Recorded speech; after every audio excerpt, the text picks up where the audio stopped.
خط کسی تمہید کے بغیر شروع ہوتا تھا۔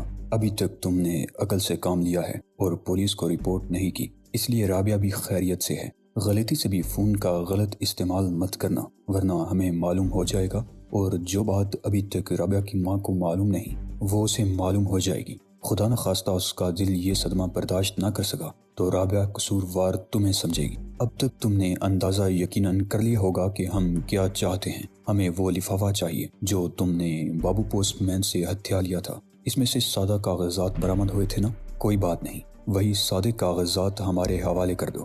رابعہ پر آنچ نہیں آئے گی، ورنہ یہ سمجھ لو کہ وہ تمہارے خیال کی دسترس سے بھی باہر ہے، اور پولیس کیا جتنے بھی سراغ لگانے والے ادارے ہیں سب مل کر بھی ہم تک نہیں پہنچ سکتے۔ اگر تم نے ضد میں رابعہ کی ماں کو رابعہ کو قربان کر دیا تب بھی یہ کامیابی عارضی ہوگی۔ ہم وہ لفافہ بعد میں حاصل کر لیں گے جس کے بارے میں ابھی تک تمہیں کچھ معلوم نہیں کہ اس میں کیا لکھا ہے۔ تمہاری وہ بات مضحکہ خیز تھی کہ بہت سے لوگ اس کے بارے میں جانتے ہیں، اور تم نے اس کی نقلیں بنوا کے تحفظ کی ضمانت حاصل کر لی ہے۔ اس خط کی فوٹو اسٹیٹ کاپی بھی سادے کاغذات کے سوا کیا ہوگی جس پر کچھ لکھا ہوا نظر ہی نہیں آتا ہو۔ منشی مرحوم نے مرتے وقت اعتراف کیا تھا کہ اس سے ایک بھول ہو گئی تھی، یعنی وہ لفافے میں پرچہ ترکیب استعمال ڈالنا بھول گیا۔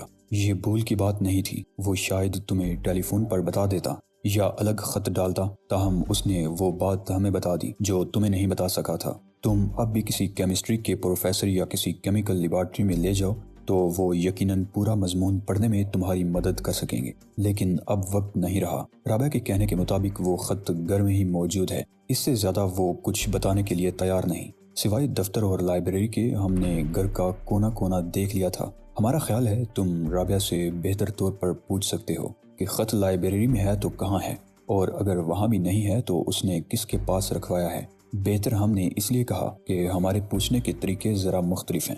رابعہ سمجھتی تو ہے مگر وہ بہادر بن رہی ہے، اور اسے خوش فہمی ہے کہ وہ اپنی ضد پر قائم رہ سکتی ہے۔ اسے سمجھاؤ کہ یہ ناممکن ہے، یہ تم سب کے مفاد میں ہے کہ پڑھے بغیر وہ لفافہ ہمیں دے دو۔ گھر سے نکل کے رابعہ کی فاکس ویگن تک جاؤ جو کراؤن سینما کی طرف سڑک کے کنارے کھڑی ہے۔ اس کے پیچھے ایک ٹیکسی ہے، ٹیکسی میں چابیاں موجود ہوں گی۔ اس ٹیکسی کو گڑی شاہو کی طرف لے جاؤ اور دائیں طرف مڑ کے ریلوے کراسنگ تک سیدھے جاؤ، پھر نہر کے بائیں کنارے پر اسی شکستہ مزار کی طرف بڑھو جہاں سے پولیس کو منشی کی ایک گمنام فقیر کی مسخ شدہ لاش ملی تھی۔ اس سڑک پر دو افراد تمہیں روکیں گے، ان کے لباس ایک جیسے ہوں گے۔ کسی اور کو بٹھاؤ گے تو قدرتی طور پر ہم شک میں مبتلا ہو جائیں گے۔ مزید ہدایات وہ دونوں مسافر دیں گے۔ یہ مت بھولنا کہ تم ہر لحظہ ہماری نظر میں ہو۔ میں نے خط کو محسن کی طرف بڑھا دیا۔ کاغذ کا پرزہ دونوں طرف لکھنے سے بھر گیا تھا، لیکن میری طرح محسن نے بھی اس عبارت کو 5 منٹ میں دوبارہ پڑھ لیا۔ یہ لوگ ڈاج کر رہے ہیں سکندر، محسن نے کہا۔ ابھی تک انہیں علم نہیں کہ رابعہ کی فاکس ویگن اب وہاں نہیں ہے جہاں یہ لوگ سمجھ رہے ہیں۔ ان کے کسی آدمی کی ہم پر نگاہ نہیں۔ یہ سب ہمیں نفسیاتی طور پر مرعوب کرنے کے لیے لکھا گیا ہے۔ کیا اس سے یہ نتیجہ بھی نکالا جا سکتا ہے کہ ٹیلی فون بھی کوئی ٹیپ نہیں کر رہا ہے؟ میں نے کہا، کیونکہ فون یا تو ایکسچینج میں ٹیپ ہوتا ہے یا گھر کی قریبی ترین لائن سے، مگر اس کے لیے پول پر چڑھنا پڑتا ہے، اور پول پر کوئی کب تک ٹنگا رہ سکتا ہے یہ تو ہم فوراً باہر نکل کے بھی دیکھ سکتے ہیں۔ فون ٹیپ کرنے کے بہت سے سائنٹیفک طریقے ایجاد ہو چکے ہیں، محسن بولا۔ لائن کے علاوہ جنکشن باکس بھی ہوتے ہیں۔ ہم نے تو یہ بھی نہیں دیکھا کہ باہر کسی نے فون کی لائن سے تار تو نہیں جوڑ رکھا ہے۔ ہو سکتا ہے خط بھی رابعہ کی فاکس ویگن کے ہٹنے سے پہلے لکھا گیا ہو۔ میں نے کہا، ہم خطرات مول لینے کی پوزیشن میں نہیں رہے محسن۔ انہوں نے ایک دھمکی اور دے دی ہے کہ رابعہ کی ماں کو رابعہ کے اغوا کے بارے میں بتا دیا جائے گا، وہ واقعی مر جائے گی، اور آج ظلم کے خلاف سینہ سپر ہونے والی رابعہ کو بھی کل یہ خیال ضرور آئے گا کہ اس نے اپنی ماں کو اپنی ضد پر قربان کر دیا۔ بعض اوقات حصول مقصد میں کامیابی یقینی ہوتی ہے۔ آدمی اپنی پیاری سے پیاری چیز قربان کر کے بھی نہیں بچتا تھا، محسن نے اسپاٹ لہجے میں کہا۔ میں فوراً سمجھ گیا کہ محسن کی بات کا مطلب کیا ہے۔ اگر رابعہ کا دماغ خراب ہو رہا ہے تو کیا؟ میں تو ہوش میں ہوں، میں نے کہا۔ اچھا، خدا حافظ، محسن نے کہا۔ یہ بتا، رابعہ نے تیری بات نہ مانی، لفافے کا پتہ نہ بتایا تو کیا ہوگا؟ یہ میں جانے سے پہلے ہی کیسے بتا سکتا ہوں؟ میں نے کہا، تو میرا یہی انتظار کرنا صبح تک۔ اس سے پہلے یا اس کے بعد جو کچھ کرنا ہوگا وہ میں اپنی پرائیویٹ عقل کی مدد سے کر لوں گا۔ آپ تشریف لے جائیں۔ محسن چڑ کے بولا، صاحب جی میں جا رہی ہوں۔ خادمہ نے چابیاں میز پر رکھ کے کہا۔ وہ اپنا بوسیدہ برقع اور میلی پوٹلی بغل میں دبائے کھڑی تھی۔ तुम्हारा दामाद कहाँ रहता है मासी? मोहसिन ने उसे गौर से देख के कहा। कैसे जाओगी? चली जाऊंगी बस से, वो सदर में रहता है, पीछे वाली गली में, वो बोली। मोहसिन ने नफी में सर हिलाया। तुम सिकंदर साहिब के साथ चली जाओ, ये तुम्हें टैक्सी में ले जाएंगे। इस तकलीफ की जरूरत नहीं साहब जी, मैं तो आती जाती रहती हूँ। खादिमा ने आजिज़ी से कहा। तकलीफ कैसी, ये भी उधर ही जा रहे हैं। मोहसिन ने कहा। सिकंदर मासी को ऐन उनके घर के दरवाजे तक पहुंचाना है। आज तुमने इनके साथ बहुत बदतमीजी की। उसका अंदाज तोहकुमाना और फैसला कुन था। खादिमा की नजर बचा के मोहसिन ने मुझे आंख मारी तो मैं समझ गया कि उसके जहन में कुछ और है। मैं उसे मना भी करना चाहता था कि वो किसी चक्कर में ना पड़े, और पूछना भी चाहता था कि उसने क्या सोचा है, लेकिन मैं मजबूर था कि खामोशी से उसकी बात मानूं। ना वो मासी के सामने कुछ बताता और ना मेरे मना करने से मानता। मैंने मासी को साथ लिया और कोठी से बाहर आया तो वो जरा सी देर के लिए रुकी, इस ख्याल से कि शायद मैं किसी गुजरती हुई टैक्सी को रोकूं, लेकिन मैंने कहा कि अपनी टैक्सी आगे खड़ी है, तो वो फिर चल पड़ी। मोहसिन ने मासी को क्या सोच के मेरे साथ किया था, ये मैं अभी तक तय नहीं कर सका था। शायद इसका मकसद निगरानी करने वालों को गुमराह करना था। अगर वो वाकई देख रहे होंगे तो फौरन चौकन्ने हो जाएंगे, और ताकुब किया तो सदर तक जाके उन्हें कोई फायदा नहीं होगा। क्या मोहसिन इस मोहलत से फायदा उठाने के बारे में कोई फैसला कर चुका है? यकीनन बात यही होगी। मैंने टैक्सी का दरवाजा खोलते हुए सोचा। मासी को पीछे वाली सीट पर बिठा के मैंने ड्राइविंग सीट संभाली और इंजन स्टार्ट किया। ये एहसास बहुत अजीब था कि मैं एक चोरी की टैक्सी में इतने एहतमाद के साथ दिन दहाड़े शहर की सड़कों पर रवां हूँ। चोरी की रिपोर्ट अब तक दर्ज करा दी गई होगी। बाइसे इत्मीनान पुलिस का वही नाअहल इंतजाम था। अभी चोरी होने वाली टैक्सी का नंबर हर थाने को बताया जाएगा और वो मजबूरन लिख लेंगे। गश्ती पुलिस और ट्रैफिक पुलिस की चौकियों में आराम से बैठ के गप लगाने वाले भी नंबर नोट करके मुतमईन हो जाएंगे। यह नहीं होगा कि वो फौरन सड़क पर निकल खड़े हों और सड़क पर से गुजरने वाली हर टैक्सी का नंबर पढ़ें, लेकिन उनके पास तो एक तवील फहरिस्त होती है जो हर रोज चोरी होने वाली और बहुत कम फिरने वाली कारों की तादाद के बायस तवील से तवील तर होती जा रही है। उनका जहन कौन सा खुदकार कंप्यूटर है कि सारे नंबर याद रखे और जैसे ही कोई मसरूका कार सामने से गुजरे कट से सिग्नल दे दे। खुद कोई मोटरसाइकिल सवार ट्रैफिक सार्जेंट देखकर पीछे लग जाए तो अलग बात है, वरना चौराहों और इधर उधर खड़े हुए आम सिपाही तो देखकर भी मुंह फेर लेने के सिवा क्या कर सकते हैं। ताहम एक अंदेशा अपनी जगह था कि मैं पकड़ा गया तो क्या जवाब दूंगा। मासी की नज़र में तो मेरी हैसियत मुसद्दिका खतरनाक मुजरिम की हो जाएगी। पुलिस वाले गुमशुदा कार की तलाश हमेशा इस उम्मीद के साथ शुरू करते हैं कि चोरी या तो किसी लौंडे ने एडवेंचर की खातिर की होगी या पेशावर मुजरिमों ने किसी खास मिशन की खातिर, और कार कहीं न कहीं लावारिस खड़ी मिल जाएगी। 50% सूरतों में उनका अंदाजा दुरुस्त साबित होता है। बाकी 50% अंदाजों के गलत होने के बाद वो मालिक को शहर की सड़कों और गलियों की सैर कराते हैं और खुद भी फिरते हैं। चुनाचे खाने और चाय, सिगरेट, पान वगैरह के अखराजात शिकायत कुनिंदा से वसूल करते हैं। जाहिर है आदमी खाली पेट रुके बगैर तो गश्त नहीं कर सकता। मशीन भी आराम और ईंधन मांगती है। जो गाड़ियां न मिले वो मुश्तबा तौर पर गैर इलाके पहुंचा दी जाती हैं या उनके अज्जाए तरकीबी मुंतशिर होकर बसूरत स्पेयर पार्ट चोर बाजार में पहुंच जाते हैं, और मालिक को सब्र करने या दूसरी गाड़ी खरीदने का सुनहरी मशवरा देकर पुलिस अपने फ़राइज़ मनसबी से बहुस्न खूबी ओहदा बरा हो जाती है। बस बेटा इधर ही रोक लेना टैक्सी, मासी ने पीछे से कहा और मैंने टैक्सी रोक ली। मासी के उतरते ही एक बालिश्तिये बड़े मियाँ अपने मच्छंदर बेटे के साथ लपके। दोनों में फ़र्क सिर्फ उम्र और मूंछों का था। अबे स्टेशन जाना है, छावनी के स्टेशन, बड़े मियाँ ने कहा और चीख कर अपने मच्छंदर बेटे से कहा कि वो टीन के संदूक का बोझ अपने सर पर से टैक्सी की छत पर रख दे। लेकिन बेटा अभी सड़क के दूसरे किनारे पर खड़ा था। मैं टैक्सी ड्राइवर नजर आता हूँ तुम्हें, मैंने गुर्रा के कहा। बड़े मियाँ ने मुंह दूसरी तरफ करके सदा लगाई। एक फारी खड़ा हुआ सिपाही डंडा हिलाता वक्त गुजारी और आमदनी का वसीला पैदा होने पर मुस्कुराता आगे आया। मच्छंदर बेटे ने इतनी देर में टीन का संदूक छत पर फेंक दिया था। ए हटाओ इस मुसीबत को, मैंने खौफनाक लहजे में कहा, वरना इसे भी ले जाऊंगा। क्या?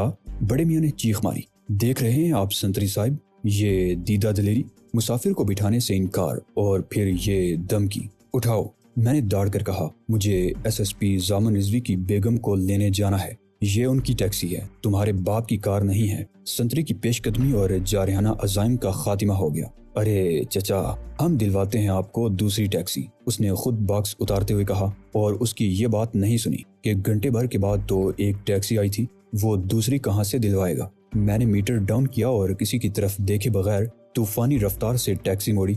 हालात की संगीनी के बावजूद मुझे उस एक एक्ट के छोटे से मज़ाहिया ड्रामे पर हंसी आई। वापस धर्मपुरे की तरफ मुड़ते ही मुझे रेलवे क्रॉसिंग पर इंतजार करना पड़ा।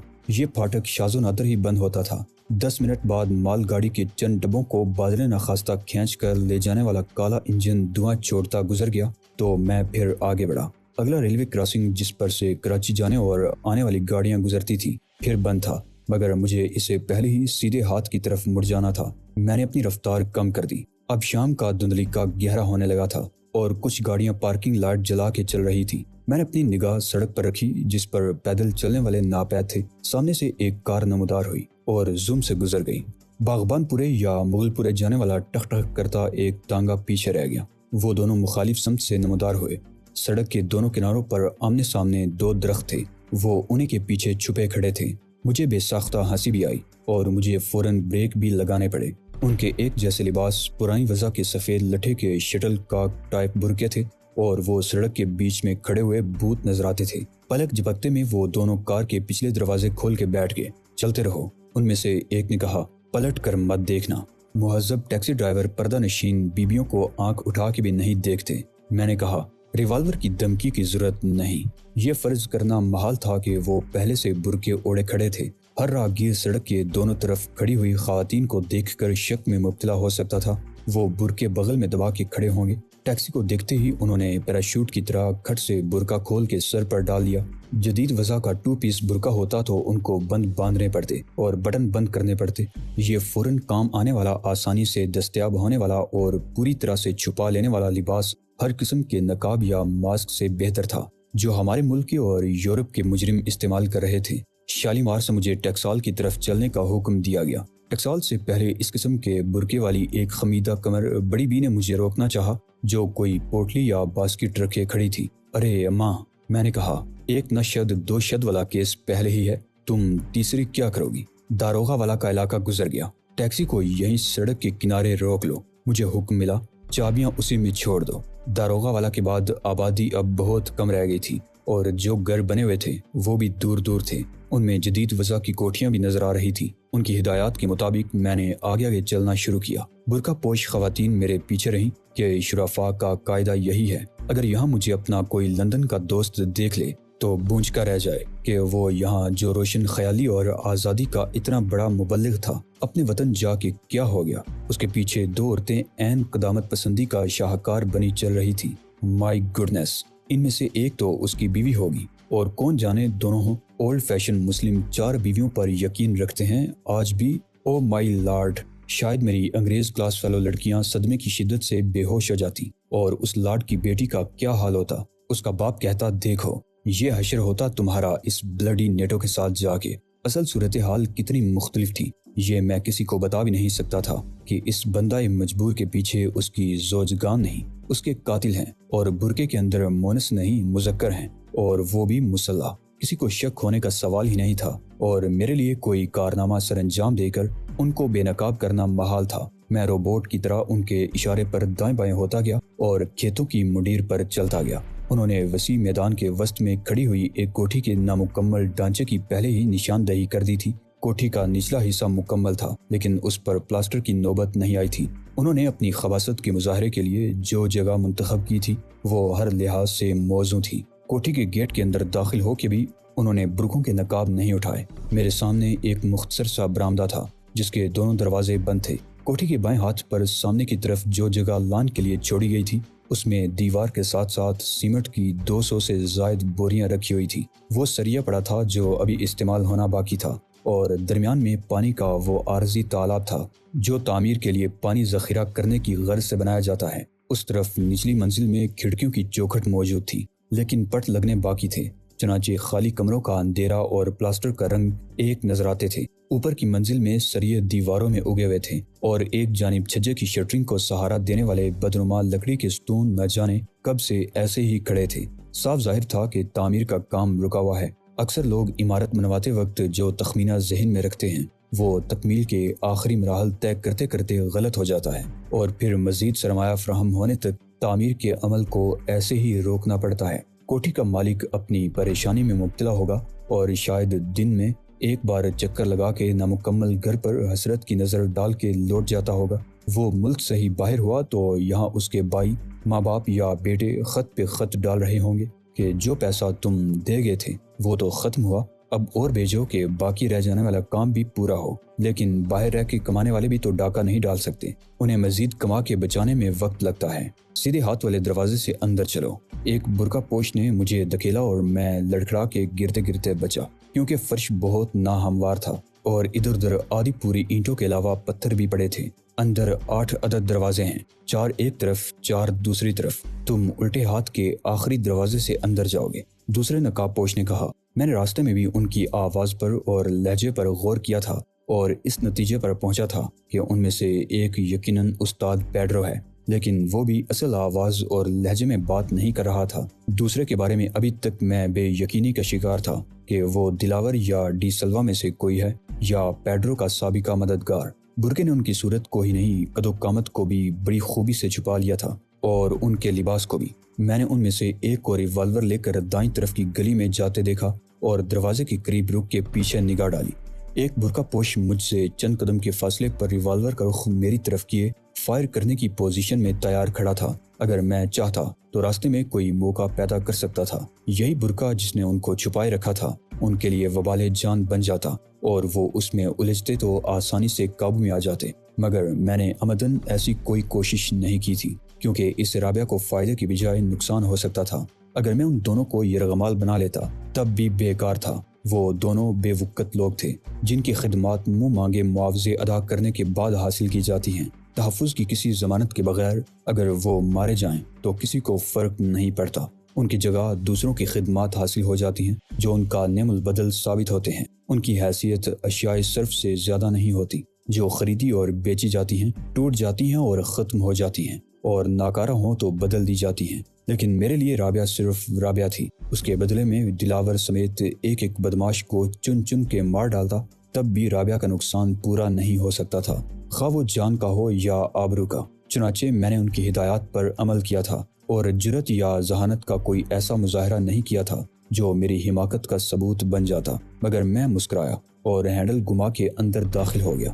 میرے سامنے ایک نیم تاریک گلی تھی۔ اس کوریڈور میں جو کوٹھی کو 2 حصوں میں تقسیم کرتا تھا واقعی 8 دروازے تھے جو سب کے سب بند تھے۔ کوریڈور کی اونچائی کمروں کی چھت کے برابر یعنی 12 فٹ تھی، لیکن چوڑائی صرف 6 فٹ تھی۔